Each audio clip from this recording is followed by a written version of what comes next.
SSC police RO ARO और जो अक्टूबर में पैट का जो एग्ज़ाम होने वाला है, यूपी पैट का जो एग्ज़ाम होने वाला है, उसको मद्देनज़र रखते हुए आपके सामने संपूर्ण भारत के भूगोल से संबंधित महत्वपूर्ण टॉप 500 क्वेश्चन इस क्लास में मैं आपके सामने लेकर के आ गया हूं और इसे अच्छे से देखने वाले हैं। इसमें इजी से थोड़े नॉर्मल क्वेश्चन रखे हैं मैंने, क्योंकि अधिकतर जो ये वन लाइनर रूप में जो क्वेश्चन मैंने रखे हैं यही क्वेश्चन पूछे जाते हैं। ठीक है, याद रखना, ज़्यादा टफ पर जाने की आपको ज़रूरत नहीं है। तो अब मैं इस क्लास में स्टार्ट करता हूँ। इसमें पहले क्वेश्चन से, इसमें पहला क्वेश्चन है कि भारत की कुल तटरेखा की लंबाई द्वीपों को लगा करके कितनी है। जो अरब सागर में और बंगाल की खाड़ी में जो द्वीप हैं उनकी भी लंबाई, यानी उस समुद्र के किनारे देखा जाए तो कितनी लंबाई है, और जो भारत की मुख्य भूमि की लंबाई है तटरेखा की वो कितनी है। तो बता दूं आपको, ये सभी द्वीपों को लगा करके इसकी कुल लंबाई है 7516 किलोमीटर। याद रखना। भारत में समुद्र तट रेखा वाले राज्यों की संख्या कितनी है। जो भारत के समुद्री तटीय किनारे पर जो राज्य हैं उसकी संख्या पूछा है कितनी है। तो याद रखना, गुजरात है, इसमें महाराष्ट्र है, गोवा है, कर्नाटक है, केरल है, तमिलनाडु है, आंध्र प्रदेश है, उड़ीसा और पश्चिम बंगाल है। ठीक है, याद रख लेना, ये सभी देश समुद्र से तटरेखा बनाते हैं भारत की।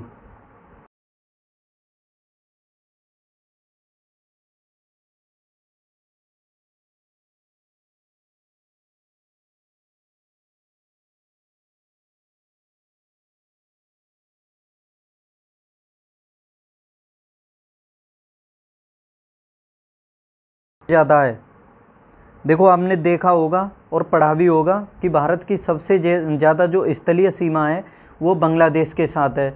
4096 पॉइंट कुछ है, 4096 याद कर लो, उतने से कम चल जाएगा। ठीक है, इतनी किलोमीटर, 4096 किलोमीटर जो लंबी रेखा लगाता है बांग्लादेश से लगती है भारत की। ठीक है, याद रखना। उसके बाद है चाइना की, चाइना से लगती है तकरीबन 3413 या कुछ ऐसा ही है, 3400 कर लो। उसके बाद है फिर तीसरे नंबर पर पाकिस्तान, पाकिस्तान 3200-3300 किलोमीटर के करीब लगता है। फिर नेपाल से भी लगता है भारत का, नेपाल से तकरीबन 1700 किलोमीटर। और सबसे कम सीमा लगती है भारत की स्थलीय सीमा अफ़गानिस्तान से। याद रखना, तकरीबन 106 किलोमीटर के करीब है। ठीक है, अच्छे से समझ लेना। और भारत की जो स्थलीय सीमा सभी देशों के साथ लगती है तकरीबन 15200 किलोमीटर। ठीक है, याद रखना अच्छे से। भारत का कौन सा भू आकृतिक भाग प्राचीन है। जो भारत का प्रायद्वीपीय पठार है वो सबसे प्राचीन है। याद रखना, जो भारत का प्रायद्वीपीय पठार है वो सबसे प्राचीन है। जम्मू कश्मीर का वह हिस्सा जो चीन के अधिकार में है क्या कहलाता है। याद रखना, ये अक्साई चीन कहलाता है। ठीक है, और चीन और जो भारत के बीच की जो रेखा है उसे LAC कहा जाता है। ठीक है, लाइन ऑफ एक्चुअल कंट्रोल। और जो पाकिस्तान के हिस्से में जो एरिया है जम्मू कश्मीर का उसको कहा जाता है POK। ठीक है, याद रखना अच्छे से।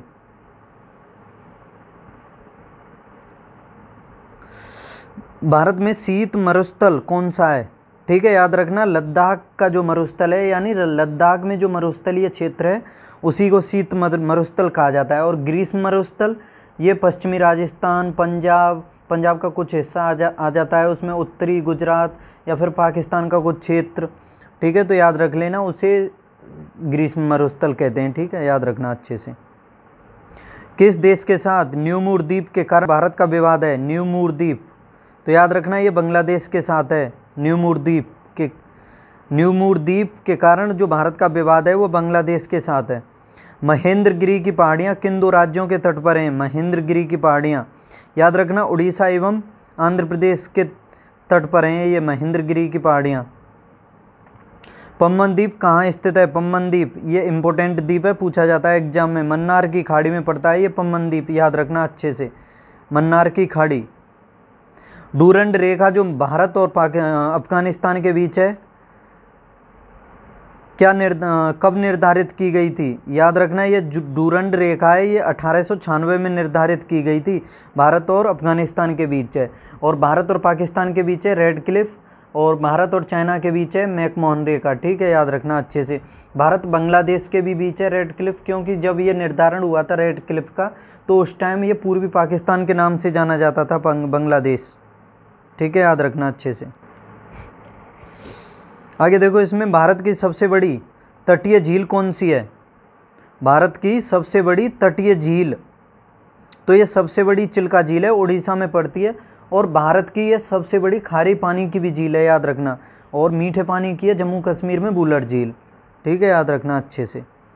मीठे पानी की, चलो ये क्वेश्चन बता दिया मैंने, वुलर झील है जम्मू कश्मीर में। और खारे पानी की सबसे बड़ी झील ये चिल्का झील है, इसमें ये गलत टाइप है, आप याद करना। खारे पानी की सबसे बड़ी झील है भारत की चिल्का झील, दूसरे नंबर पर है सामर झील। लेकिन पूछा जाए कि अंतःस्थलीय झील यानी भूमि के अंतर्गत, जिसके चारों तरफ भूमि हो, समुद्र का कोई तट या समुद्र का पानी जहाँ पर नहीं पहुँचता हो, तो वो झील है सामर झील, याद रखना अच्छे से। सबसे बड़ी कृत्रिम झील कौन सी है? तो यह इंदिरा सागर झील, इंदिरा सागर झील है सबसे बड़ी कृत्रिम झील। भारत का सबसे ऊंचा जलप्रपात, भारत का सबसे ऊंचा जलप्रपात, देखो इसमें ये आंसर जो है ये पुराना है, अपने टाइम का ये भी सबसे ऊंचा था, लेकिन जो वर्तमान में 2023 में देखा जाए तो सबसे ऊंचा जलप्रपात जो है कुंचिकल जलप्रपात है, और ये वाराही नदी पर पड़ता है। कुंचिकल, आप इसे मत याद करना, इसमें कुंचिकल को करना, ठीक है, याद रखना। कुंचिकल वाराही नदी पर पड़ता है और कर्नाटक में पड़ता है ये, ठीक है, याद रखना, कर्नाटक में पड़ता है, वाराही नदी पर पड़ता है। गंगा नदी का उद्गम स्थल कौन सा है? तो याद रखना ये उत्तराखंड से उद्गम है इसका, गंगोत्री ग्लेशियर से निकलती है गंगा नदी। भारत में दुग्ध उत्पादन से संबंधित ऑपरेशन फ्लड का जनक किसे कहा जाता है? ऑपरेशन फ्लड का, तो याद रखना ये वर्गीज कुरियन को कहा जाता है, वर्गीज कुरियन को। और हरित क्रांति का वो कहा जाता है स्वामीनाथन को। भारत में सबसे अधिक ऊर्जा किससे प्राप्त की जाती है? तो याद रखना ताप थर्मल या थर्मल पावर से। और इसमें एक महत्वपूर्ण पॉइंट और याद रखना कि जो भारत में ऊर्जा का जो उत्पादन होता है, यानी ऊर्जा यानी जैसे कह दें आपको कि विद्युत का जो उत्पादन होता है वो सबसे अधिक कोयले से होता है, तकरीबन 53 से 55% के करीब कोयले के द्वारा उत्पादन होता है, ठीक है। उसके बाद होता है आपका उससे नवीकरणीय ऊर्जा से होता है तकरीबन 24-25% के करीब। फिर जल विद्युत से होता है 12-12.5% के करीब, और प्राकृतिक गैस से भी होता है 6-7%, ठीक है, याद रखना तो अच्छे से। भारत का प्रथम परमाणु रिएक्टर कौन सा है और यह कब स्थापित हुआ था, कब शुरू हुआ था? तो याद रखना भारत का पहला जो परमाणु रिएक्टर है वो अप्सरा है और 1956 में शुरू हुआ था ये। भारत में परमाणु ऊर्जा का शुभारंभ कहाँ से हुआ? तो याद रखना ये तारापुर महाराष्ट्र से हुआ। परमाणु ऊर्जा का सबसे पहले उत्पादन तारापुर महाराष्ट्र से। आगे देखो, भारत की प्रथम जल विद्युत परियोजना कौन सी है, वह किस नदी पर है? भारत की प्रथम जल विद्युत परियोजना, तो याद रखना शिव समुद्रम परियोजना कावेरी नदी पर है। देखो ये क्वेश्चन अच्छा क्वेश्चन है, इसके बारे में समझ लो कि भारत की पहली जल विद्युत परियोजना शिव समुद्रम परियोजना है जो कावेरी नदी पर है। लेकिन इससे पहले उसमें दार्जिलिंग में, यानी उसमें दार्जिलिंग जो वहाँ पर पड़ता है, कहाँ पर पड़ता है दार्जिलिंग, ये बताओ चलो पहले।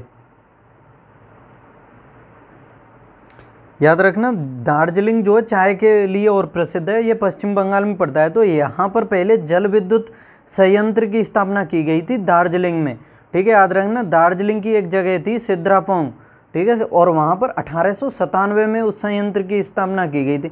लेकिन 1902 में शिव समुद्रम में जल विद्युत परियोजना की स्टार्टिंग की गई थी, ठीक है, याद रख लेना। देश का पहला लौह इस्पात कारखाना कब और कहाँ है? पहला लौह इस्पात कारखाना 1875 में कुल्टी पश्चिम बंगाल में स्थापित किया गया था। देश का पहला लौह इस्पात कारखाना, ठीक है, याद रखना। निजी क्षेत्र में स्टील का कौन सा कारखाना सबसे पुराना है? निजी क्षेत्र में, तो याद रखना Tata iron and steel company, या इसे टिस्को भी बोल देते हैं, ये सबसे पुराना है टिस्को। और टिस्को के बारे में भी बता दूं मैं आपको, ये जो Tata iron and steel company है, संक्षेप में बता देता हूँ, इसके बारे में याद कर लो।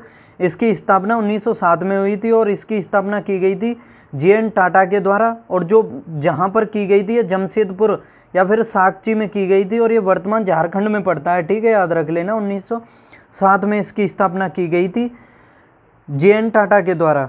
लौह अयस्क सबसे अधिक किस राज्य में पाया जाता है? तो याद रखना, लौह अयस्क का सबसे अधिक भंडारण झारखंड में है। सिक्किम राज्य का गठन कब हुआ था? सिक्किम का जो गठन हुआ था, ये 22वां राज्य बना था तब 26 मई 1975 को।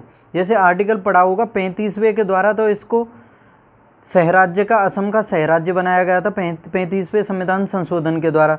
फिर 36वां हुआ था 1975 में, उसके द्वारा इसे पूर्ण राज्य का दर्जा दे दिया गया था। ठीक है, याद रखना। तो ये 16 मई 1975 को बना था। गोवा राज्य का गठन कब हुआ था? तो गोवा का हुआ था 30 मई 1987 को। और कोई ये बता दो मुझे कि पुर्तगाल से आज़ाद कब हुआ था ये गोवा? छत्तीसगढ़ राज्य का गठन कब हुआ था? ये 1 नवंबर 2000 को हुआ था। ठीक है, 2000 को 3 राज्य बने थे। 1 नवंबर 2000 को छत्तीसगढ़, 9 नवंबर 2000 को बना था उत्तराखंड, 15 नवंबर 2000 को बना था झारखंड बिहार से, उत्तराखंड यूपी से, छत्तीसगढ़ मध्य प्रदेश से। ठीक है, याद रखना। देखो ये आ गया आपके सामने, ये तीनों क्रम से मैंने बता दिया आपको पहले ही। मेघालय राज्य का निर्माण कब हुआ? 1970 में हुआ था मेघालय का। हिमाचल प्रदेश राज्य का गठन कब हुआ? ये 1971 में हुआ हिमाचल प्रदेश का। मिजोरम व अरुणाचल प्रदेश राज्यों का निर्माण कब हुआ? ये 1987 में। नागालैंड राज्य का ये 1 दिसंबर 1963 में हुआ था। मणिपुर, त्रिपुरा एवं मेघालय को पूर्ण राज्य का दर्जा कब दिया गया? मणिपुर, त्रिपुरा और मेघालय ये 21 जनवरी 1972 में बने थे। ठीक है, याद रखना। ये देखो, कोया जनजाति किस राज्य से संबंधित है? ये आंध्र प्रदेश में पाई जाती है कोया जनजाति। मीजो जनजाति किस राज्य से है? मिजोरम से संबंधित है। पनियान व इरूल जनजाति किस राज्य में निवास करती है? तमिलनाडु में। पनियान व इरूल। आवो जनजाति ये असम में पाई जाती है। टोडा ये पूछी जाती है, टोडा जनजाति ये नीलगिरी पहाड़ियों में पाई जाती है। ठीक है, याद रखना, तमिलनाडु राज्य से संबंधित है। भारत की सबसे बड़ी जनजाति है गोंड। ठीक है, याद रखना। सोमपेन ये भी महत्वपूर्ण जनजाति है। सोमपेन, जारवा, सेंटलीज ये पढ़ी होंगे आपने, तो ये अंडमान निकोबार में पड़ती हैं। ठीक है, याद रखना, अंडमान निकोबार की जनजाति हैं सोमपेन, जारवा, सेंटलीज, ये 3 प्रमुख जनजाति हैं। बरली व ढोडिया ये जनजाति पाई जाती है दादर एवं नगर हवेली में। अब ये देखो, लक्षद्वीप कहाँ स्थित है? लक्षद्वीप पड़ता है अरब सागर में, याद रखना, और अंडमान निकोबार बंगाल की खाड़ी में। भारत का क्षेत्रफल विश्व के क्षेत्रफल का है 2.42% या 2.4% बोल देते हैं इसे शॉर्ट में, और क्षेत्रफल है 32,87,263 वर्ग किलोमीटर, याद रखना। विश्व की कुल जनसंख्या का कितने % भारत में निवास करती है? इसमें 17% है, लेकिन याद रखना 17.5 के करीब दिया हुआ होगा अधिकतर ऑप्शन, तो 17.5% जनसंख्या निवास करती है, और क्षेत्रफल कुल 2.4% है भारत का। देखो ये भी बता दिया। कर्क रेखा कितने राज्यों से होकर के गुजरती है? देखो आपके सामने, कर्क रेखा जब भारत से गुजरती है तो सबसे पहले राजस्थान, फिर नहीं, सबसे पहले गुजरात, सबसे पहले ये पड़ेगी राजस्थान का हिस्सा आएगा, हाँ, उसके बाद गुजरात आएगी, फिर मध्य प्रदेश आएगा, फिर छत्तीसगढ़, फिर झारखंड, फिर पश्चिम बंगाल, त्रिपुरा और मिजोरम। तो इस तरह से 8 राज्यों से होकर के निकलती है। ठीक है, याद रखना, कर्क रेखा जो है।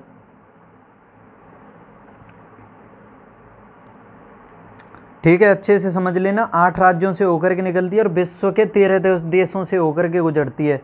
ठीक है, याद रखना। और जो कर्क रेखा पर देश पड़ते हैं वो भी याद कर लो, पूछा जा सकता है। जैसे देखो, सबसे पहले ये अमेरिका महाद्वीप से होकर के निकलती है, तो इक्वाडोर, कोलंबिया, दक्षिणी अमेरिका से बता रहा हूँ, इक्वाडोर, कोलंबिया और ब्राज़ील से। फिर अफ्रीका में आएगी तो ये गबोन, साओ टोम प्रिंसिप, नहीं, अफ्रीका में जो सबसे पहले पड़ेगा वो साओ टोम प्रिंसिप पड़ेगा, फिर गबोन पड़ेगा, फिर कांगो पड़ेगा, फिर कांगो गणराज्य पड़ेगा, फिर पड़ेगा आपका आगे, फिर क्या पड़ेगा, आगे पड़ेगा फिर युगांडा पड़ेगा, फिर केन्या पड़ेगा, फिर सोमालिया। ठीक है, फिर ये इंडिया, नहीं, ये तो मैंने क्या बता दिया, ये विषुवत रेखा बता दिया आपको, क्योंकि मैंने सभी याद कर ली, पर जल्दी जल्दी में बता दिया मैंने विषुवत रेखा के बारे में। ठीक है, लेकिन जो कर्क रेखा निकलती है वो उत्तरी अमेरिका से होकर के निकलती है, मैक्सिको बहामास से स्टार्ट होती है, मैक्सिको बहामास से होते हुए ये फिर अफ्रीका महाद्वीप में जाती है तो पश्चिमी सहारा पड़ता है, पश्चिमी सहारा से आगे पड़ता है मारितानिया, अल्जीरिया, माली और लीबिया पड़ता है, नाइजर और इजिप्ट, सऊदी अरब, यूएई, ओमान, फिर इंडिया के बाद फिर ये काफ़ी देशों से होकर के निकलती है। चलो कोई बात नहीं, इस पर ध्यान दो क्लास पर आप, ठीक है। भारत के मानक समय और ग्रीनविच समय में कितना अंतर है? भारत के मानक समय और ग्रीनविच में तो याद रखना 5.5 घंटे आगे है भारत का। जो इंडियन स्टैंडर्ड टाइम है वो जीएमटी से 5.5 घंटे आगे है, याद रखना। भूमध्य रेखा से भारत के दक्षिणी छोर की दूरी कितनी है? जो भूमध्य रेखा से भारत का दक्षिणी छोर है जो उसकी दूरी है 876 किलोमीटर, याद रखना। भारत की स्थलीय सीमा की 15,200 किलोमीटर पहले ही बता दिया। और मुख्य भूमि की तटरेखा की द्वीपों को हटा करके वो 6100 किलोमीटर है और द्वीपों के सहित 7516 किलोमीटर है, याद रखना। कौन सा महत्वपूर्ण अक्षांश भारत को 2 भागों में बांटता है? तो 23.5 डिग्री जो उत्तरी अक्षांश है वो भारत को 2 भागों में बांटता है, याद रखना अच्छे से। यानी कर्क रेखा भारत को तकरीबन 2 भागों में बांट देती है, बराबर भागों में। भारत का कौन सा राज्य तीन ओर से बांग्लादेश से घिरा है? तो याद रखना ये त्रिपुरा है जो तीनों ओर से बांग्लादेश से घिरा है। अरब सागर में स्थित भारतीय द्वीपों की मुख्य विशिष्टता क्या है? तो याद रखना जो भारतीय अरब सागर में जो द्वीप हैं उनकी प्रमुख विशेषता है कि वो सभी द्वीप प्रवाल भित्तियों से निर्मित हैं, याद रखना। प्रवाल भित्तियों के द्वारा उन सभी का निर्माण हुआ है। मैकाल का पठार भारत के किस राज्य में पड़ता है? मैकाल का जो पठार है वो भारत के छत्तीसगढ़ में पड़ता है, याद रखना। भारत और चीन की सीमा रेखा को स्पर्श करने वाली भारतीय राज्य कौन से हैं? याद रखना भारत और चीन के बीच में जो भारतीय राज्य हैं वो चीन से कौन कौन से राज्य सीमा बनाते हैं? तो याद रखना अरुणाचल प्रदेश बनाता है सबसे पूर्वी, नागालैंड, मणिपुर और मिजोरम। ये गलत बता दिया, इसमें आप चीन ना करके चलो ऑप्शन सही रहने दो या म्यांमार कर दो, ठीक है। तो भारत और म्यांमार से जो सीमा बनाते हैं सबसे उत्तर में हो गया अरुणाचल प्रदेश, फिर नागालैंड, मणिपुर और मिजोरम। ये चारों राज्य म्यांमार से सीमा बनाते हैं, याद रखना। और चीन के बारे में भी बता दूं आपको कि चीन में देखा होगा सबसे पहले केंद्र शासित प्रदेश है लद्दाख, वो बनाता है। उसके बाद फिर हिमाचल प्रदेश पड़ता है, वो चीन से लगता है। फिर उसके बाद उत्तराखंड पड़ता है, वो भी चीन से लगता है। और फिर उत्तराखंड से आगे देखोगे तो सिक्किम पड़ता है, वो भी चीन से है। फिर वो अरुणाचल प्रदेश है, वो चीन से लगता है, ठीक है। तो याद रख लेना। दक्षिण भारत की सबसे ऊंची चोटी है अन्नामुडी, ये अन्नामलाई पहाड़ियों में पड़ती है। अन्नामुडी दक्षिण भारत की सबसे ऊंची चोटी है, ठीक है, याद रखना। आदम पुल किन 2 देशों के मध्य है? आदम पुल जो है ये भारत और श्रीलंका के मध्य है, याद रखना। आदम पुल जो है भारत और श्रीलंका के बीच है, जिसे राम सेतु भी बोल देते हैं। भारत का कौन सा राज्य सबसे अधिक राज्य की सीमा को स्पर्श करता है? तो याद रखना ये उत्तर प्रदेश है जो सबसे अधिक सीमाओं को स्पर्श करता है। इन्हें आप अच्छे से रट लेना। जो भारत का जो उत्तर प्रदेश है सबसे अधिक राज्यों से लगता है, इसमें ये 8 राज्यों से सीमा बनाता है अपनी, और एक केंद्र शासित दिल्ली है उससे सीमा बनाता है। तो याद रख लेना इसे अच्छे से। नर्मदा नदी जो अमरकंटक से उद्गत होती है वह किस राज्य में पड़ती है? तो याद रखना अमरकंटक की जो पहाड़ियाँ हैं ये मध्य प्रदेश में पड़ती हैं। और धुआंधार जो जलप्रपात है धुआंधार वो इसी पर है, नर्मदा नदी पर। गंगा एवं ब्रह्मपुत्र की संयुक्त जलधारा किस नाम से जानी जाती है? ये मेघना नाम से जानी जाती है। जो गंगा और ब्रह्मपुत्र की जो जलधारा संयुक्त रूप से बांग्लादेश से होकर के प्रवाहित होती है तो वो संयुक्त रूप से मेघना के नाम से जानी जाती है। देखो इसमें बता दूं आपको, जैसे आपने गंगा नदी के बारे में पढ़ा होगा, ठीक है। ये गंगा नदी जा रही है, ठीक है। तो ये पश्चिम बंगाल में जा कर के 2 शाखाओं में बट गई। ये शाखा जो बंगाल की खाड़ी में चली गई ये तो हुगली कहलाई, और जो ये बांग्लादेश की तरफ जा रही है ये जब तक इंडिया में है तब तक ये भागीरथी कहलाएगी, ठीक है। और जैसे ही ये बांग्लादेश में प्रवेश कर जाएगी तो ये फिर आगे कहलाएगी पद्मा। जब बांग्लादेश में प्रवेश कर जाएगी तो पद्मा नाम से प्रवेश करेगी। और इधर से ब्रह्मपुत्र आ रही है, ब्रह्मपुत्र इसका नाम है भारत में, और जैसे ही ये बांग्लादेश में प्रवेश करेगी तो इसका नाम हो जाएगा जमुना। और जब ये जमुना आगे चल करके पद्मा में मिलेगी तो ये इसकी संयुक्त धारा कहलाएगी फिर मेघना। याद रखना, ये मेघना नाम से ही फिर उसमें बंगाल की खाड़ी में विसर्जित मतलब प्रवाहित हो जाती है। कैसे कहते हैं, उसमें जा कर के सुंदरबन का डेल्टा बनाती है। ठीक है, समझ लेना अच्छे से। भारत की कौन सी नदी डेल्टा बनाती है? गंगा और ब्रह्मपुत्र ये सबसे बड़ा विश्व का डेल्टा बनाती हैं। किस नदी को बिहार का शोक कहा जाता है? कोसी नदी को बिहार का शोक कहा जाता है, और दामोदर को बंगाल का शोक कहा जाता है, दामोदर नदी को। कौन सी नदी भ्रंश द्रोणी से होकर के बहती है? याद रखना, नर्मदा नदी जो है भ्रंश नदी से होकर के बहती है। जैसे मतलब उसके नदी के दोनों साइड यानी दोनों किनारों पर पहाड़ी मतलब ऊंचा भाग होता है, और जो मध्य का भाग होता है वो थोड़ा नीचा होता है, तो उसी जो नीचा भाग होता है उसी से होकर के प्रवाहित होती है। ठीक है, याद रख लेना। प्रायद्वीपीय भारत की सबसे बड़ी नदी कौन सी होती है?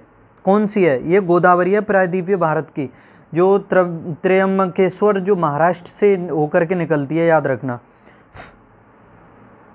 कावेरी जल विवाद किस राज्य में है? कावेरी जो जल विवाद है किन राज्यों के मध्य है? याद रखना, ये कर्नाटक और तमिलनाडु के मध्य है। किस बंदरगाह को भारत का प्रवेश द्वार कहा जाता है? तो गेटवे ऑफ इंडिया मुंबई को कहा जाता है। याद रखना। भारत का सबसे गहरा बंदरगाह, तो याद रखना सबसे गहरा है गंगावरम बंदरगाह, ये आंध्र प्रदेश में पड़ता है। देखो इसके हिसाब से दिया हुआ है गंगावरम, लेकिन मैंने जो पढ़ा है मैं अपने हिसाब से बता रहा हूँ, वो भी आंध्र प्रदेश में ही पड़ता है। कृष्णापट्टनम बंदरगाह है वो सबसे गहरा, और दूसरे नंबर का देखा जाए तो वो चेन्नई बंदरगाह है, लेकिन किसी किसी में अलग अलग दिया हुआ होता है, तो आप किसी को भी याद कर सकते हो अपने हिसाब से। पर मैं बता रहा हूँ आपको, कृष्णापट्टनम बंदरगाह जो है उसे आप याद करो तो अच्छा रहेगा, वो भी आंध्र प्रदेश में पड़ता है। विश्व में सबसे अधिक डाकघर किस देश में है? तो याद रखना ये भारत में है सबसे अधिक। भारत का सबसे लंबा प्लेटफॉर्म, देखो ये थोड़ा पुराना क्वेश्चन है तो इसमें गोरखपुर है। ठीक है, इसके बाद हुगली प्लेटफॉर्म है, वो कर्नाटक में पड़ता है।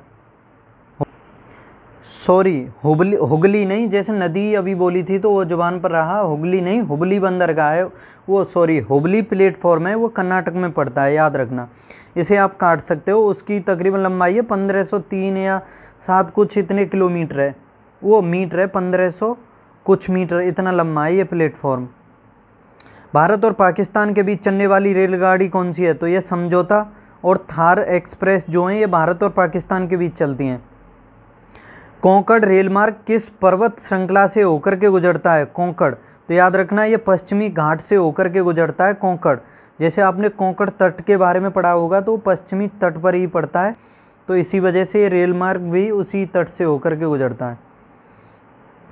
कौन सा बंदरगाह भारतीय सामुद्रिक व्यापार का पूर्वी द्वार कहलाता है? तो कोलकाता हल्दिया बंदरगाह जो है भारत का सामुद्रिक व्यापार का पूर्वी द्वार कहलाता है। याद रखना। डॉल्फिन नोच नामक चट्टान के पीछे कौन सा बंदरगाह है?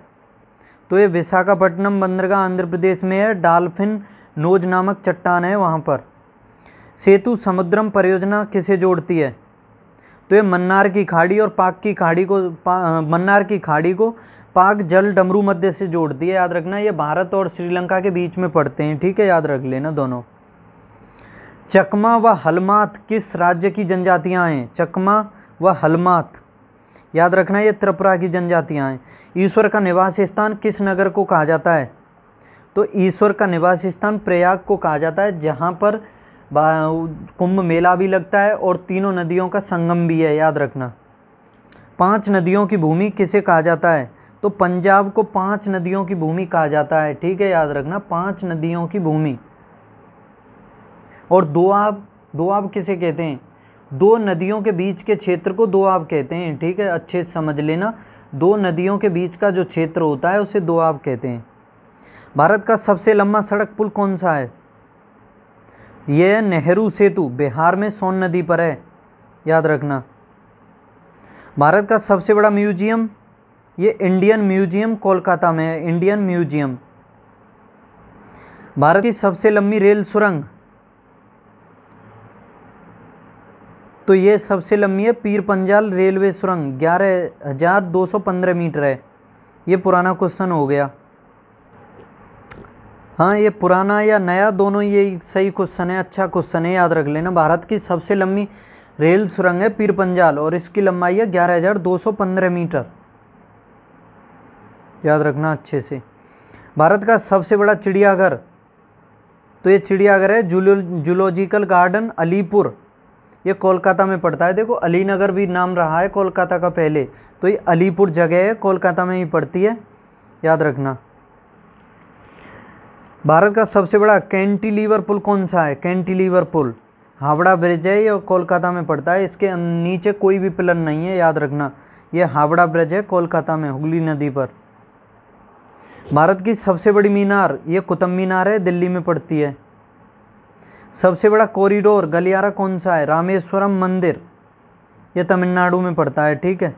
सबसे लंबी नहर इंदिरा गांधी नहर है, सतलुज नदी से निकली है। सबसे बड़ा नदी द्वीप माजुली द्वीप है, विश्व का सबसे बड़ा है नदी द्वीप, ब्रह्मपुत्र नदी पर है, नदी द्वीपों में सबसे बड़ा है। सबसे ऊंचा हवाई पत्तन, ये लेह लद्दाख में है, सबसे ऊंचा है हवाई पत्तन।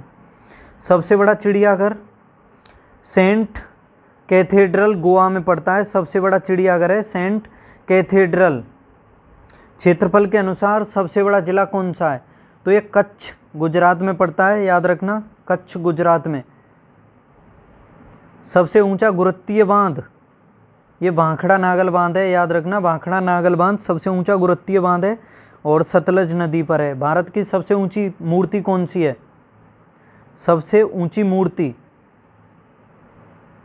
देखो ये क्वेश्चन जो है काफ़ी पुराना हो गया है, तो इसमें आप याद कर सकते हो। जो भारत की सबसे ऊंची मूर्ति है वो भारत की स्टैचू ऑफ यूनिटी है, ठीक है, और ये गुजरात में पड़ती है, नर्मदा नदी के किनारे है। और इसके वास्तुकार थे आरवी सुतार या राम सुतार, हाँ राम सुतार थे इसके वास्तुकार, ठीक है, याद रखना।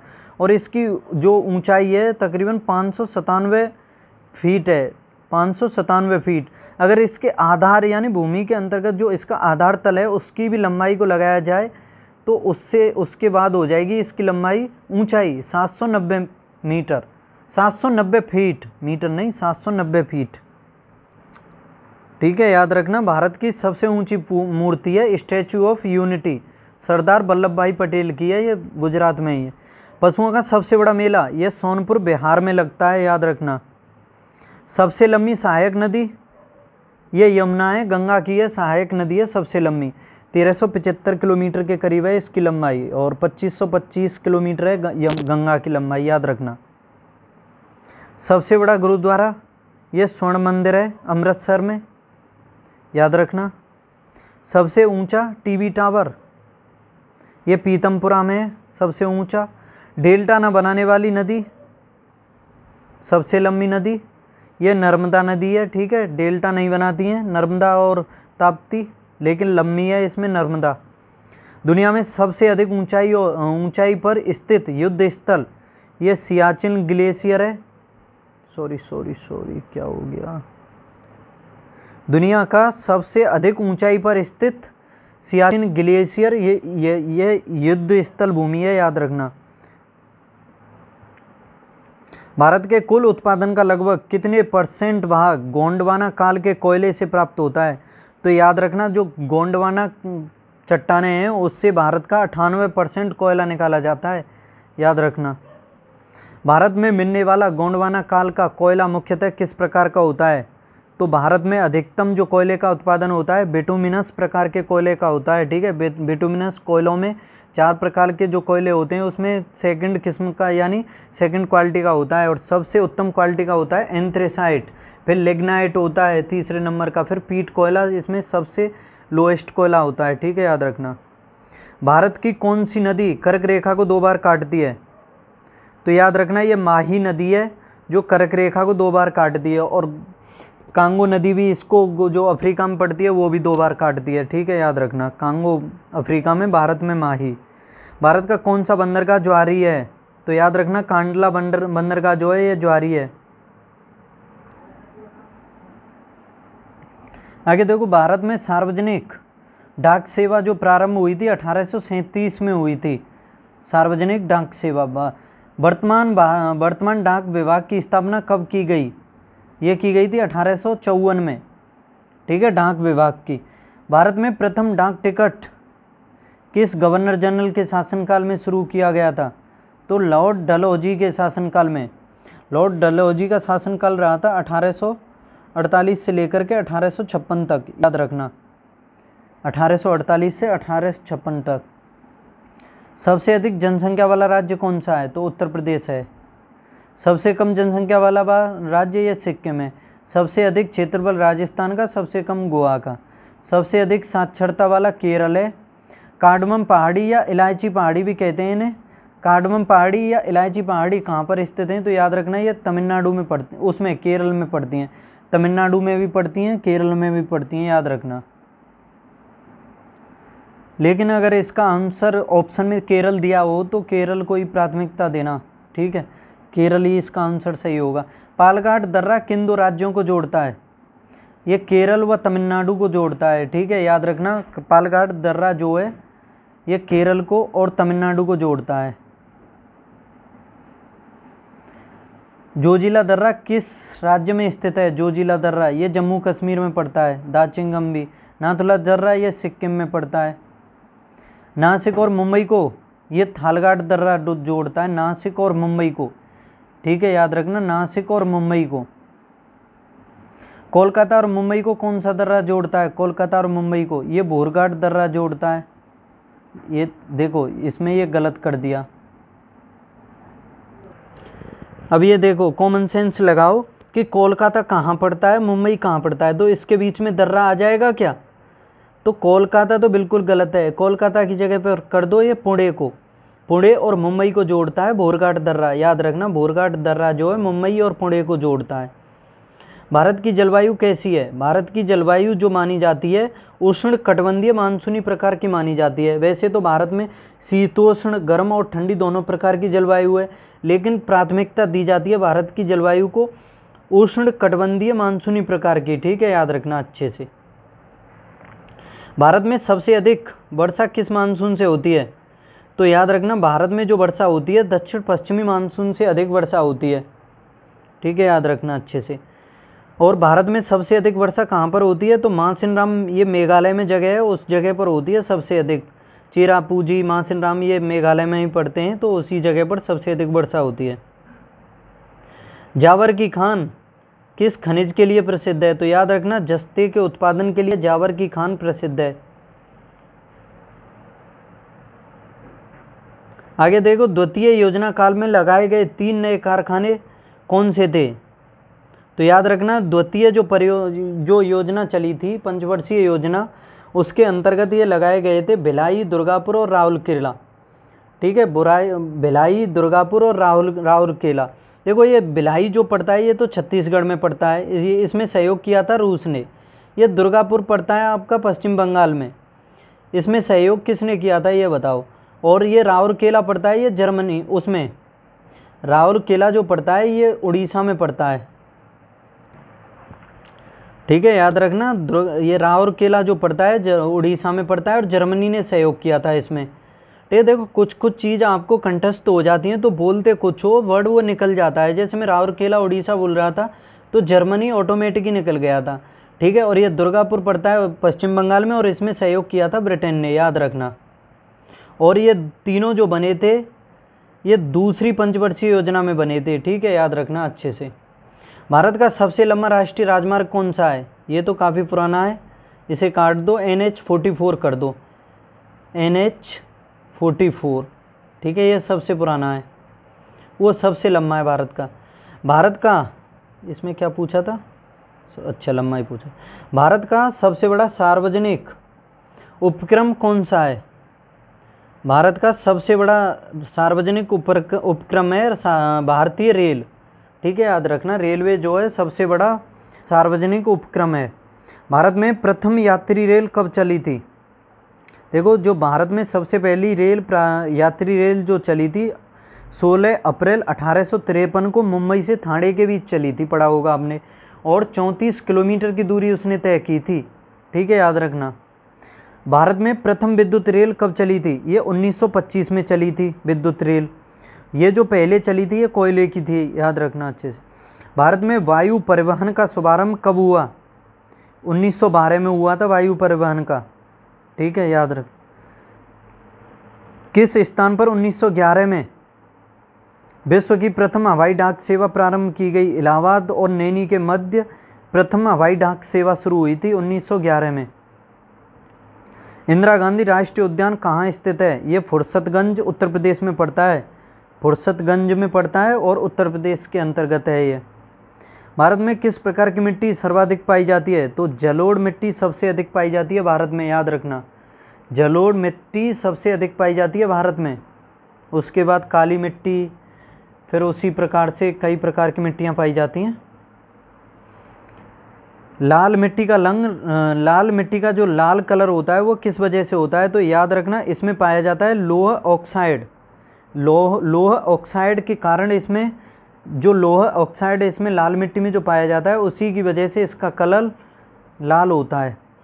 लावा के प्रवाह से किस मिट्टी का निर्माण होता है? लावा के प्रवाह से, याद रखना, जो ज्वालामुखी उद्भेदन होता है तो उसके द्वारा जो लावा निकलता है उसके द्वारा निर्माण होता है ये काली मिट्टी का। देखो, मैग्मा और लावा, आपने दो वर्ड सुने होंगे।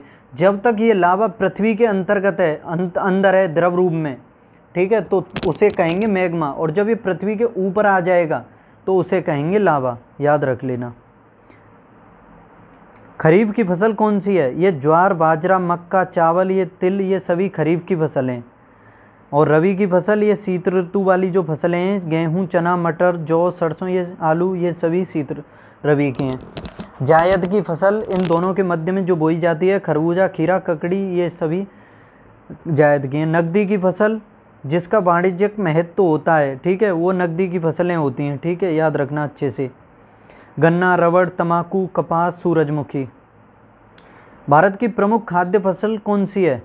खाद्य फसल सबसे अधिक खाई जाती है भारत में चावल, उसके बाद गेहूँ। अधिकतर कन्फ्यूज रहते हैं कि चावल लगाएं पहले या गेहूँ लगाएं, तो याद रखना सबसे अधिक भारत में खाई जाती है चावल और दूसरे नंबर पर गेहूँ। आपने दक्षिण भारत में देखा होगा तो अधिकतर चावल ही मिलेंगे, गेहूँ तो बहुत कम मिलेगा, ठीक है, याद रखना। भारत में हरित क्रांति का जनक किसे कहा जाता है? हरित क्रांति का जनक कहा जाता है डॉक्टर M.S. स्वामीनाथन को, वर्गीज कुरियन को दुग्ध क्रांति का। और ये जो हरित क्रांति की स्टार्टिंग हुई थी 1966 में हुई थी, याद रखना। भारत में शीतकालीन वर्षा कहाँ होती है? याद रखना, जो कोरोमंडल तट है ना तमिलनाडु का और उड़ीसा का जो तट है उस पर शीत ऋतु में वर्षा होती है, यानी लौटते मानसून से। और जो पश्चिमी विक्षोभ से वर्षा होती है वो अधिकतर भारत में जो वर्षा होती है वो उत्तर भारत में होती है, ठीक है, याद रखना, सर्दियों के महीने में। मानसून किस भाषा का शब्द है? तो ये अरबी भाषा का शब्द है मानसून, अरबी भाषा का। और जब पुर्तगाली आए थे तो वो अपने साथ इस शब्द को लेकर के आए थे, मानसून को। भारत में सबसे प्रमुख वनस्पति कौन सी है? ये पतझड़ वन है, भारत में सबसे प्रमुख हैं। भारत के किस राज्य में सबसे कम वन पाए जाते हैं? तो याद रखना, सबसे कम वन हरियाणा में पाए जाते हैं। हरियाणा में पूरे भारत में सबसे कम वन पाए जाते हैं। दलदली एवं ज्वार भाटा वाले क्षेत्रों में पाए जाने वाले वनों को क्या कहा जाता है? याद रखना, महत्वपूर्ण क्षेत्र है ये, दलदली एवं ज्वार भाटा, तो इसको कहते हैं मैंग्रोव वन। भारत में सर्वप्रथम किस स्थान पर राष्ट्रीय उद्यान स्थापित किया गया? याद रखना, उत्तर प्रदेश का जिम कॉर्बेट जो उद्यान है नैनीताल में पड़ता है, ये भारत का सबसे पहला था। इसी का नाम हेली था शायद हेली राष्ट्रीय उद्यान भी था इसका। अब इस टाइम इसका रामगंगा राष्ट्रीय उद्यान है, याद रखना अच्छे से, क्योंकि रामगंगा नदी इसके मध्य से होकर के गुजरती है, तो इसी का अभी थोड़े दिन पहले ही इसका नाम चेंज हुआ है। भारत में बाघ परियोजना प्रोजेक्ट टाइगर ये स्टार्टिंग हुई थी इसकी 1973 में, ठीक है, 1973 में। और जो हाथी प्रोजेक्ट आया था 1992 में आया था, 1992 में, ठीक है, याद रखना अच्छे से। भारत में किस राज्य को टाइगर राज्य के नाम से जाना जाता है? तो मध्य प्रदेश को जाना जाता है, सबसे अधिक टाइगर प्रोजेक्ट वो टाइगर राष्ट्रीय उद्यान भी मध्य प्रदेश में है, तो उसी वजह से। भारत का सबसे ऊंचा बांध कौन सा है? एक चीज़ और याद रख लो इससे टाइगर प्रोजेक्ट वाले में, जो अफ्रीका से नामीबिया से जो चीते लाए गए वो कूनो राष्ट्रीय उद्यान पड़ता है, उसी में पड़ता है, इसमें मध्य प्रदेश में, उसमें लाए गए हैं। ठीक है, याद रखना। भारत का सबसे ऊंचा बांध कौन सा है? ये टिहरी बांध है भारत का सबसे ऊंचा बांध। भारत का सबसे लंबा बांध ये हीराकुंड बांध है, ये महानदी पर है। आगे देखो, इसमें भारत की सबसे बड़ी बहुउद्देशीय नदी घाटी परियोजना, तो भारत की सबसे बड़ी बहुउद्देशीय परियोजना है भाखड़ा नागल परियोजना, और सबसे पुरानी है दामोदर। ठीक है, याद रखना। टिहरी बांध किस नदी या किन नदी के संगम पर है? याद रखना, ये टिहरी जो बांध है भागीरथी और भीलांगना नदी के संगम पर है, और मुख्यतः ये भागीरथी नदी पर है। ठीक है, वैसे ये संगम पर ही है, तो दोनों याद कर लो। भारत की सबसे ऊंची चोटी K2 गॉडविन ऑस्टिन है, 8611 मीटर ऊंचाई है इसकी, लेकिन ये POK में है इस टाइम। ठीक है, पाकिस्तान के कब्जे वाले क्षेत्र में। भारत में हिमालय पर्वत श्रृंखला की सबसे ऊंची चोटी ये कंचनजंगा है। हिमालय पर्वत श्रृंखला की जो सबसे ऊंची चोटी है, ये जो K2 गॉडविन है, ये काराकोरम में आता है। ठीक है, याद रखना अच्छे से। और हिमालय पर्वत श्रृंखला में जो आता है ये कंचनजंगा आता है, ये कंचनजंगा सिक्किम में पड़ता है। भारत की सबसे प्राचीन पर्वत श्रेणी कौन सी है? तो भारत की सबसे प्राचीन है अरावली, राजस्थान से दिल्ली तक, गुजरात तक। ठीक है, याद रख लेना अच्छे से। अरावली पर्वत श्रेणी का सर्वोच्च शिखर क्या है? गुरु शिखर है, माउंट आबू में, याद रखना। कौन सी पर्वतमाला सह्याद्री के नाम से जानी जाती है? पश्चिमी घाट, इसको सह्याद्री भी कहा जाता है, और हिमाद्री कहा जाता है, ग्रेट हिमालय को, याद रखना।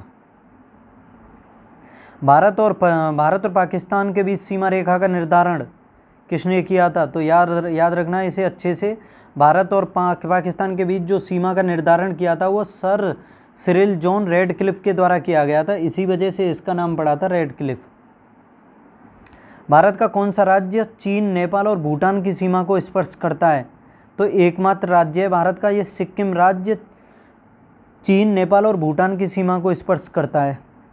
क्षेत्रफल की दृष्टि से भारत के 3 बड़े राज्यों का क्रम, सबसे बड़ा राजस्थान, मध्य प्रदेश और महाराष्ट्र।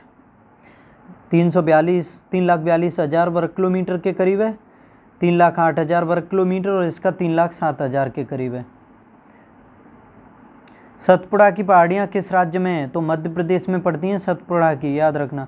अंडमान निकोबार द्वीप समूह की सबसे ऊंची चोटी है सैडल पीक, याद रखना, सबसे ऊंची है सैडल पीक, और इसकी 700-750 मीटर के करीब ऊंचाई है, याद रखना अच्छे से। दक्कन का पठार किस राज्य में स्थित है? महाराष्ट्र, मध्य प्रदेश, गुजरात, कर्नाटक और आंध्र प्रदेश, ये सभी राज्यों में पड़ता है। ये दक्कन का पठार मुख्यतः ये पड़ता है महाराष्ट्र में। ठीक है, याद रखना। नीलगिरी की पहाड़ियाँ किस राज्य में स्थित हैं? तो नीलगिरी की पहाड़ियाँ जो हैं ये तमिलनाडु में पड़ती हैं। क्षेत्रफल की दृष्टि से भारत का विश्व में स्थान 7वां है, जनसंख्या की दृष्टि से दूसरा है, लेकिन वैसे अगर देखा जाए अभी ये मुख्यतः मतलब लिखित रूप में तो अभी चीन ही है, लेकिन कैसे बोलते हैं वो वास्तविकता में देखा जाए तो अभी चाइना ही है, लेकिन वास्तविकता में तो भारत पहुंच लिया तकरीबन, याद रखना अच्छे से। जो अभी रिपोर्ट आई है उसमें भारत की जो जनसंख्या है चीन से आगे बताई गई है। ठीक है, याद रखना। भारत के दक्षिण में कौन सा महासागर है? तो हिंद महासागर है, और हिंद महासागर जो है एकमात्र ऐसा महासागर है जिसका नाम किसी देश के ऊपर है। ठीक है, याद रख लेना। मन्नार की खाड़ी और पाक जलडमरू मध्य को भारत को किस देश से अलग करता है? तो श्रीलंका और भारत के मध्य में है ये मन्नार की खाड़ी और पाक जलडमरू मध्य। भारत के मध्य से होकर कौन सी रेखा गुजरती है? कर्क रेखा। भारत का उत्तर से दक्षिण तक विस्तार तकरीबन 3214 किलोमीटर है। तकरीबन क्या है ये बिल्कुल फिक्स है। भारत का पूर्व से पश्चिम 2933 किलोमीटर है। अंडमान निकोबार द्वीप समूह कहाँ स्थित हैं? बंगाल की खाड़ी में। भारत का सबसे बड़ा द्वीप मध्य अंडमान है। दक्षिणी गंगा किसे कहा जाता है? ये गोदावरी को कहा जाता है दक्षिणी गंगा, और दक्षिण भारत की गंगा कावेरी को। जैविक मरुस्थल के नाम से प्रसिद्ध कौन सी नदी है? जैविक मरुस्थल, ये दामोदर नदी है, याद रखना दामोदर। प्रदूषण बहुत है इसमें, ठीक है। सबसे अधिक साक्षरता वाला केंद्र शासित प्रदेश, तो ये लक्षद्वीप है। सबसे कम लिंगानुपात वाला राज्य हरियाणा है, तकरीबन 600 कुछ है इसका, बहुत कम है, 670 या 60 के करीब हो। सबसे अधिक लिंगानुपात वाला ये केरल है, इसका 1034 है, या फिर नहीं सुनो थोड़ा गलती हो गई मुझसे, ये जो सबसे कम लिंगानुपात वाला राज्य है ना ये हरियाणा, इसका 600 कुछ नहीं है, 600 कुछ तो उसका है दमन और दमन दीव का, ठीक है। और हरियाणा का जो है इसका 880 के आसपास है, 879, ठीक है, याद रख लेना। और सबसे अधिक है केरल का। केरल का कितना है? केरल का है 1000 से अधिक है, 1084 है केरल का, ठीक है, याद रख लेना। केरल के बाद फिर तमिलनाडु का नंबर है उसी हिसाब से। सबसे अधिक है जनसंख्या, सबसे अधिक जनघनत्व वाला राज्य ये अरुणाचल, सबसे अधिक जनघनत्व अरुणाचल प्रदेश में से सबसे कम है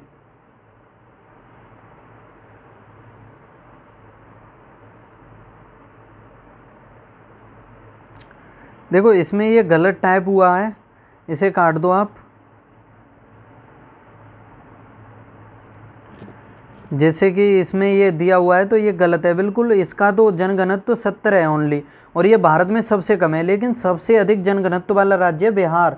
बिहार के बारे में पढ़ा हो तो आपने, इसका है 1100 कुछ है, 2011 के अनुसार है 1106, ठीक है, याद रखना है। उसके बाद है पश्चिम बंगाल 1028, ये याद कर लेना आप, 2-3 तो मैंने याद कर लेना। और सबसे कम अरुणाचल का है 70 है। उसके बाद मिजोरम के बारे में पढ़ा होगा आपने, 52 है उसका, ठीक है। सिक्किम का भी काफ़ी कम है, तकरीबन 86 है सिक्किम का, ठीक है, याद रख लेना। और सबसे अधिक है बिहार का। अब देखो सबसे अधिक जनघनत्व वाला केंद्र शासित प्रदेश ये दिल्ली है, सबसे अधिक है दिल्ली। दिल्ली का देखो कितना है, क्योंकि ये अधिकतर नगरीय या शहरी एरिया ज़्यादा होता है, तो इसमें खेत और वो जो वन वगैरह नहीं होते हैं, तो उस वजह से समझ सकते हो, ठीक है। तो इसका है 11,320, काफ़ी है ज़्यादा ये। चंडीगढ़ का भी काफ़ी है, 9,000 कुछ है इसका, 9,200 कुछ। पंडुचेरी है फिर 2,547, और सबसे कम है इसमें केंद्र शासित में, सबसे कम अंडमान निकोबार का 40 है। आगे देखो सबसे कम जनघनत्व वाला ये अंडमान निकोबार है, इसका 40 है, समझ लेना अच्छे से। तेलंगाना राज्य 2 जून 2014 को बना था। गुजरात और महाराष्ट्र नए राज्य कब बने? ये 1960 में बने थे, याद रखना। गुजरात और महाराष्ट्र जो थे ये 2 राज्य बने थे। ये पहले बम्बई प्रेसिडेंसी के अंतर्गत आते थे, फिर इसमें मराठावासी और गुजरातीवासी, मराठावासी तो बना दिए मुंबई के महाराष्ट्र के अंतर्गत, और गुजराती बना दिए गुजरात के अंतर्गत, ठीक है। तो ये क्लास में इतना ही, एक क्लास और लाऊंगा मैं, इसकी 500 कंप्लीट हो जाएंगे, दूसरी क्लास में कंप्लीट कर दूंगा। तो आप ये सिंपल क्वेश्चन है आपके सामने, अच्छे से रिवाइज कर लो। ये जो क्वेश्चन होते हैं वनडे जो एग्ज़ाम होते हैं, एसएससी पुलिस पेट का जो एग्ज़ाम है, इसमें ऐसे ही सिंपल क्वेश्चन पूछे जाते हैं और कन्फ्यूजन वाले होते हैं। जे देखो हम तैयारी कर लेते हैं अच्छे क्वेश्चन की, थोड़े हार्ड क्वेश्चन की, लेकिन इजी पर ध्यान नहीं देते हैं, तो उस वजह से एक क्वेश्चन मिस हो जाता है। तो मेरी आप सभी से यही सलाह होती है कि एग्ज़ाम में जितने इजी क्वेश्चन आए, कम से कम अधिक से अधिक अपनी कोशिश करना कि इजी क्वेश्चन कम से कम गलत हों, या फिर गलत हो ही ना, मैं तो ये कहूँगा इजी क्वेश्चन सभी सही हों, क्योंकि इजी क्वेश्चन तो सभी के लिए सभी कर देते हैं अधिकतर इजी को, लेकिन जो हार्ड क्वेश्चन होते हैं वो आपके लिए ही हार्ड नहीं, सभी के लिए हार्ड होते हैं। जब आपसे कठिनाई होगी उसे करने में, तो फिर दूसरे को भी होगी। तो उसी हिसाब से इजी में कोई कसर मत छोड़ो, ठीक है, यही सलाह है मेरी आप सभी से, ठीक है। फिर मिलते हैं अगली क्लास में, इसकी सेकंड क्लास में कंप्लीट 500 हो जाएंगे। तब तक पढ़ते रहिए, हंसते खेलते कूदते मुस्कुराते रहिए, और अगर वीडियो और अच्छी लगी हो तो चैनल को सब्सक्राइब ज़रूर कर लीजिए, लाइक शेयर भी कर दीजिए, ठीक है। बाय।